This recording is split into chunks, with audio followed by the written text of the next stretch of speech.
কথা বলেন, সে আগামী দিন যিনি গ্যারান্টির মাধ্যমে গ্যারান্টি দিচ্ছেন, উনাকে তৃতীয়বারের জন্য ভারতবর্ষের প্রধানমন্ত্রীদের দায়িত্ব নেওয়ার নির্বাচন।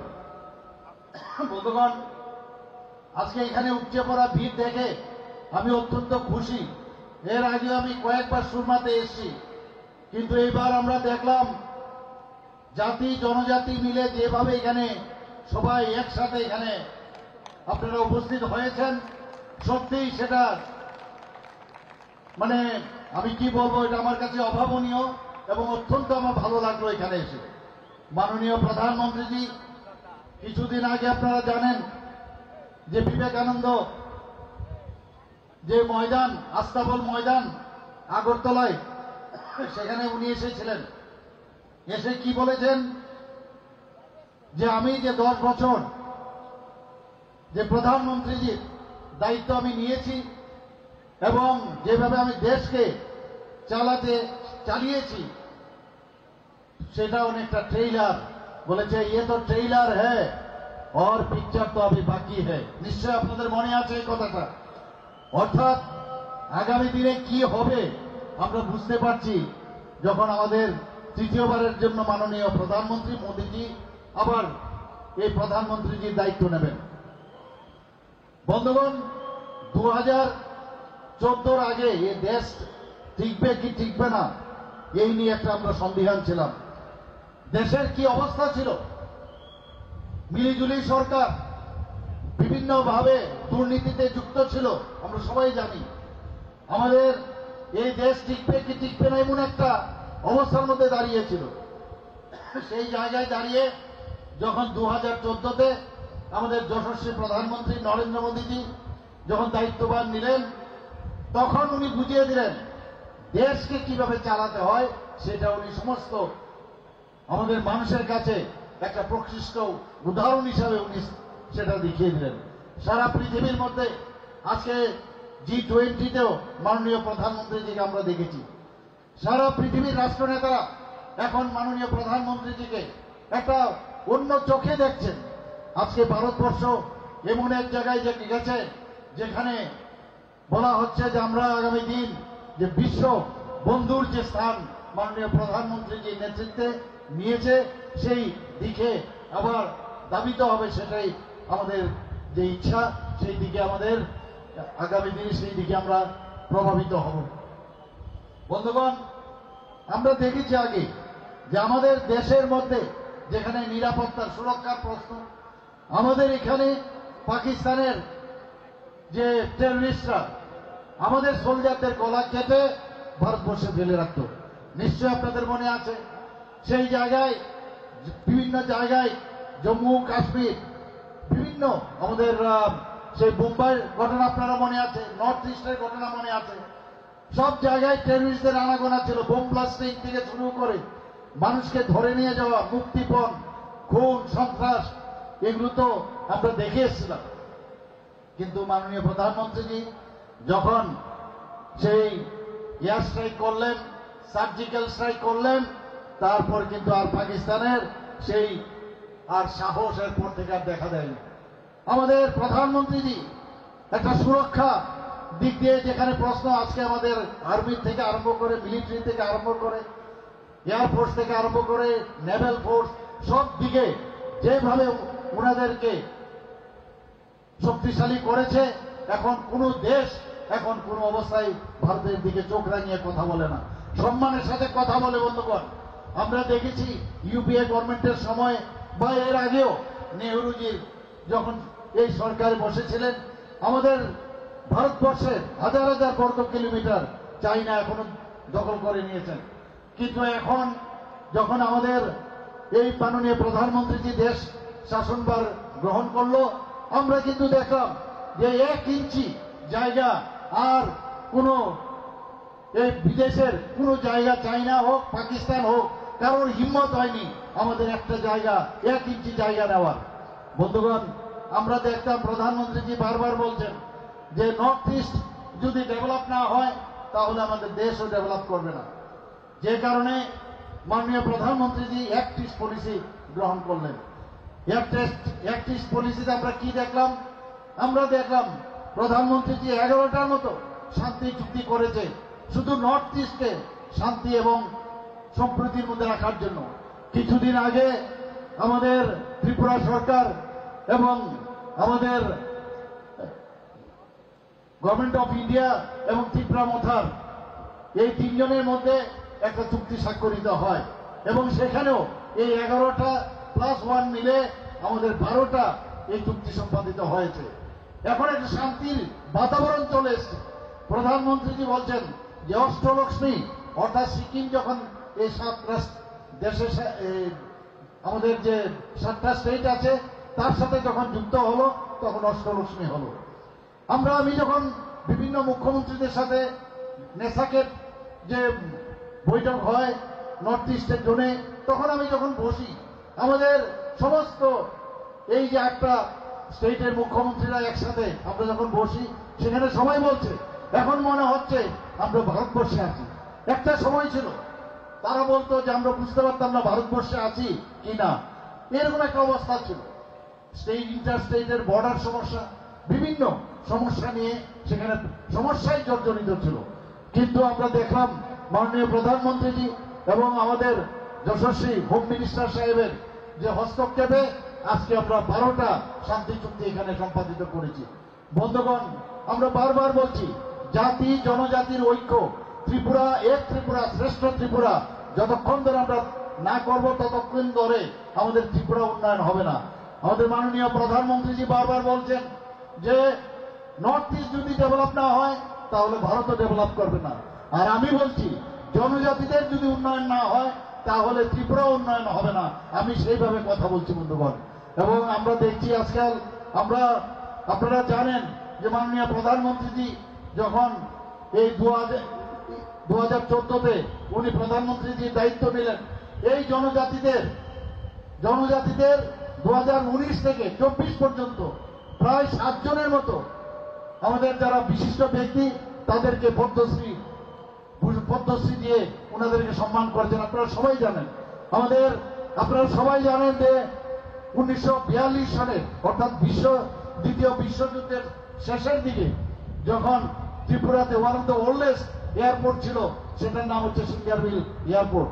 কে তৈরি করেছিল? মহারাজা বীর বিক্রম কিশোর মাণিক্য বাহাদুর। এবং এতদিন ধরে কমিউনিস্টরা যখন দেশ আমাদের এই রাজ্য চালিয়েছে আমরা দেখেছি ওনাদের সেই সম্মান ওনারা কোনোদিন দেননি। ওনারা বারবার বলেছেন যে মহারাজারা ত্রিপুরার জন্য কিছুই করেনি। কিন্তু ভারতীয় জনতা পার্টি যখন সরকারে আসে, আইপিএফটি সরকার, আমরা ওনাদেরকে সম্মান দেওয়ার চেষ্টা করেছি, এখন আমরা চেষ্টা করছি। যে কারণে এই যে সিঙ্গারবিলের নাম আমাদের মাননীয় প্রধানমন্ত্রী এসে সেটা মহারাজা বীর বিক্রম কিশোর মাণিক্য বাহাদুরের নামে করেছে। বন্ধুগণ, আপনারা জানেন যে ওনার যে জন্মদিন 19শে আগস্ট সেটাকেও ত্রিপুরা সরকারের তরফ থেকে আমরা তার ছুটি ঘোষণা করেছি। গড়িয়া পূজার একদিনের আগে ছুটি ছিল, সেখানে আরো বেশি করে যাতে সেটাকে পালন করতে পারে তার জন্য আমরা 2 দিনের সেই ছুটি ঘোষণা করেছি। মাননীয় প্রধানমন্ত্রীজি আজকে আমরা ত্রিপুরাতে আমরা দেখতে পাচ্ছি বিভিন্ন জায়গায় প্রায় 21টা আমাদের একলব্য স্কুল করেছে। আমাদের 21টা যে একলব্য স্কুল, সেগুলো যেখানে জনজাতি ছোট ছোট ছেলেমেয়েরা আছেন তাদের এডুকেশন, জানেন উনি যে এডুকেশন যতক্ষণ ডেভেলপ না হবে আমাদের জনজাতিদের মধ্যে আগামী দিন এই ত্রিপুরা রাজ্যের জনজাতি এরিয়া কোনোদিন ডেভেলপ হবে না। তাই আজকে সেই দিশায় আমাদের দেশও চলছে এবং ডাবল ইঞ্জিনের সরকার, আমরাও সেই দিশায় চলছি। বন্ধুগণ, জনজাতিদের উন্নয়নে আমরা ওয়ার্ল্ড ব্যাংক থেকে প্রায় 1400 কোটি টাকা সেখান থেকে আমরা ঋণ 2 বছরের মধ্যে, যখন সেই কাজে আমরা যুক্ত হয়েছি 2 বছরের মধ্যে তার সেকশন পেয়ে গেছি। আমরা সেই দিকে সেখানে জনজাতিদের এলাকা যেসব জায়গা আছে সেখানে রাস্তাঘাট এবং অন্যান্য লজিস্টিক সাপোর্ট যাতে সেখানে ডেভেলপ হয় তার চেষ্টা আমরা করেছি। 12টা অ্যাসপিরেশনাল ব্লক আমরা ঘোষণা দিয়েছি, অর্থাৎ 10 থেকে 15% আমাদের যে বাজেট, সেই বাজেটের এক্সট্রা সেখানে ডেভেলপমেন্টের হবে। বন্ধুগণ, আজকে বুঝতে পেরেছে জনজাতিরা সবাই বুঝতে পারছে যে মোদিজি একমাত্র পারবে জনজাতিদের উন্নয়নে। সেই কারণে আজকে ভারতীয় জনতা পার্টি এবং তীব্রমথা এবং আইপিএফটি, তিন শক্তি একসাথে হয়ে যারা এই ইন্ডি জোট করেছেন তাদের প্রতিরোধ করার জন্য আগামী দিনে ত্রিশূল হয়ে প্রতিরোধ করবে, সেটা আমার বিশ্বাস। বন্ধুগণ, মোদীজি বারবার বলছেন, কি বলছেন উনি, যে মানুষের কাছে আপনারা যাবেন, গিয়ে কি বলবেন, যে মোদীজি পাঠিয়েছেন এবং উনি চাইছেন আপনারা আশীর্বাদ করার জন্য।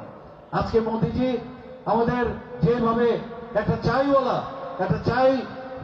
ফ্যামিলির থেকে উনি এসছেন, চা বিক্রি করতেন, বাবার সাথে বাদনগরে সেই আমাদের গুজরাটের অংশ একটা জায়গায়, সেখানে রেল যখন আসতো দৌড়ে গিয়ে সেখানে চা বিক্রি করতেন। উনি আমাদের আজকে স্বপ্নের সদাগর। উনি শুধু স্বপ্ন না দেখাচ্ছেন না, তার বাস্তবায়নও করেছেন। কারণ উনি বলছেন বিকশিত ভারত, আমরা বিকশিত ভারত সংকল্প যাত্রা যে 2047 সনের মধ্যে উনি যে চিন্তা ভাবনা করেছেন যে আগামী দিন যে 2047-এর মধ্যে আমাদের যে অমৃত ভারতের আসল যে স্বপ্ন, তার সুফল নেক্সট জেনারেশন পেতে শুরু করবে।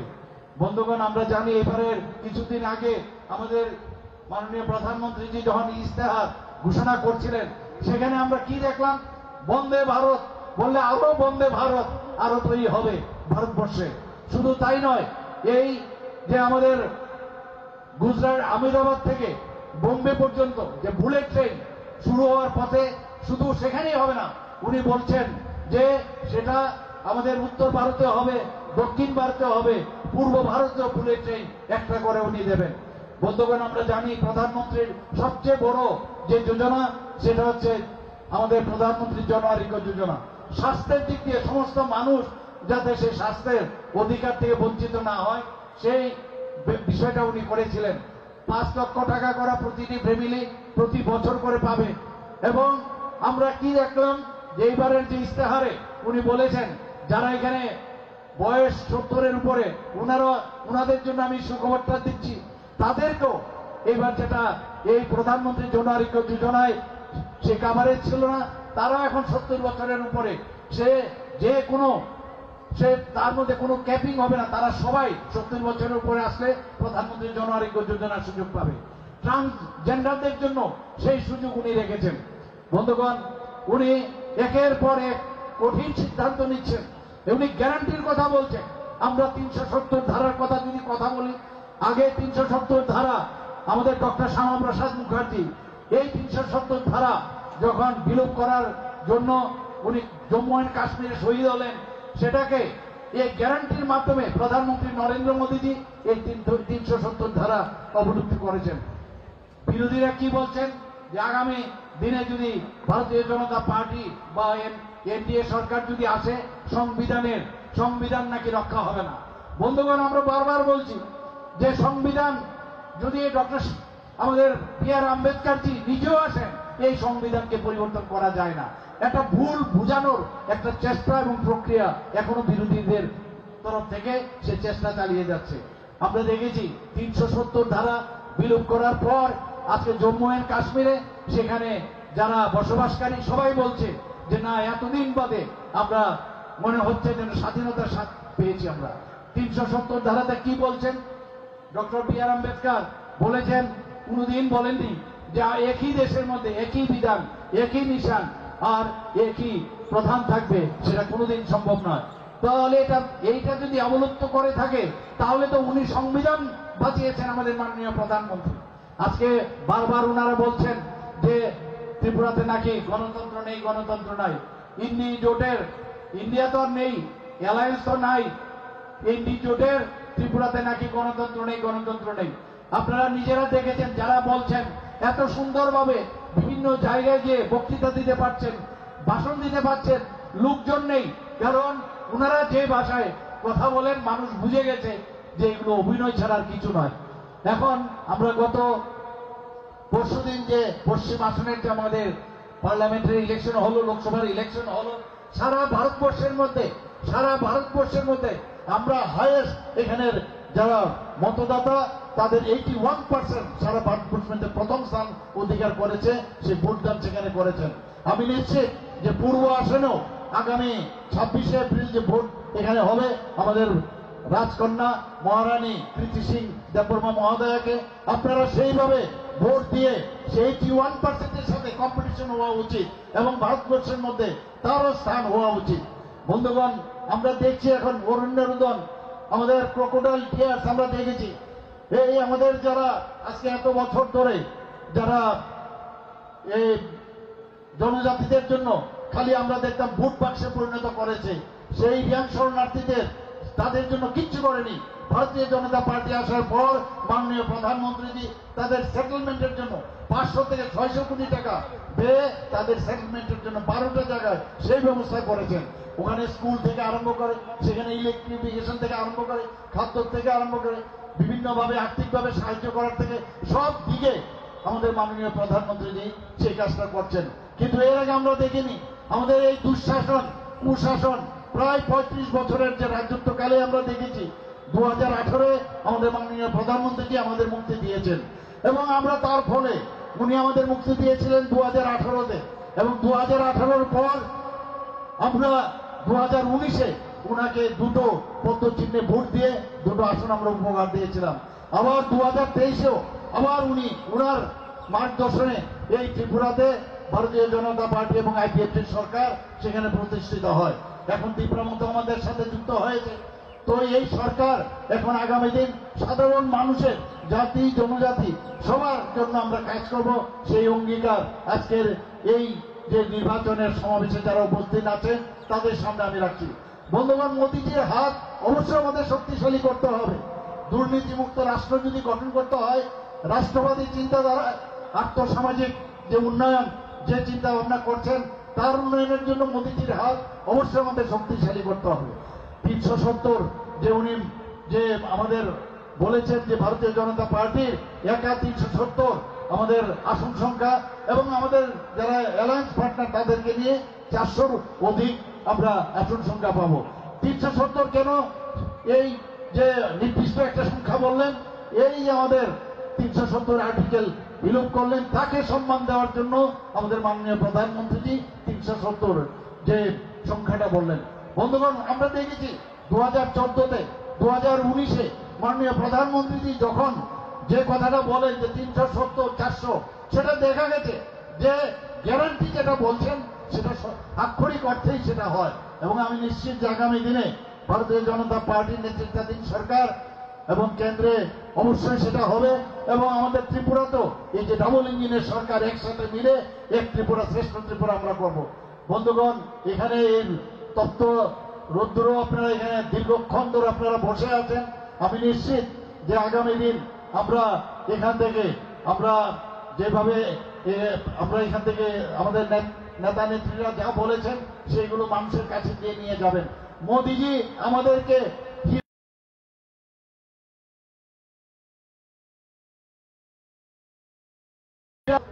আমাদের 4টা এখানে যেভাবে উনি রোপওয়ে আমাদের ব্যবস্থা করেছেন, শুধু তাই না আমাদের ইন্টারনেট দিয়েছেন, সারা ভারতবর্ষের মধ্যে 3rd স্ট্রংগেস্ট ইন্টারনেট দিয়েছেন, রেলওয়ে দিয়েছেন, প্রায় 21টার মতো রেল আমাদের এখান থেকে যাচ্ছে, 17টার মতো এক্সপ্রেস ট্রেন যাচ্ছে।